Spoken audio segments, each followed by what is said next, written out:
AI এটা আমাদের মনে হয় যে দিস ইজ ভেরি ইন্টারেস্টিং এবং এটা একটা চ্যালেঞ্জ। আমি নিজেও স্বীকার করছি, এটা স্বীকার করি, এটা স্বাভাবিকভাবে এটা challenge. AI, miss information, disinformation, fake information, এগুলো অনেক তাত্ত্বিকভাবে যে আমরা ট্যাগিং করি না কেন, এটা একটা চ্যালেঞ্জ। আমরা এটা নিয়ে কাজ করছি। আমরা এটা নিয়ে আমাদের যে ভিতরে আমাদের সংশ্লিষ্ট যে সংস্থাগুলো আছে তাদের সহযোগিতা নিয়ে আমরা এটাকে অ্যাড্রেস করব।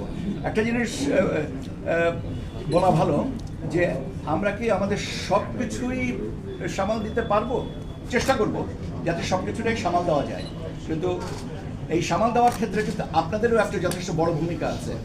আপনারা আমাদেরকে সহযোগিতা করেন, নিশ্চয়ই আমরা আমাদের অভিষ্ট লক্ষ্যে যেতে পারবো। স্যার, এআই বিষয় আর কি চ্যালেঞ্জগুলো আপনারা দেখতেছেন নির্বাচনে? আর চ্যালেঞ্জ কি দেখছেন ফেব্রুয়ারিতে নির্বাচনে?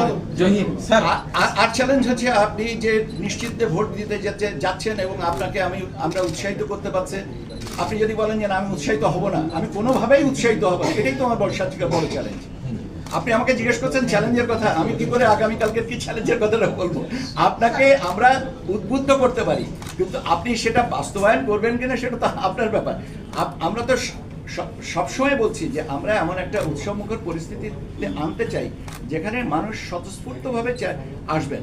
এখন এর জন্য আপনারাই আমাদেরকে বলেন যে আর কি করলে এটা ভালো হয় বা আর কি কি ব্যবস্থা নেওয়া যেতে পারে।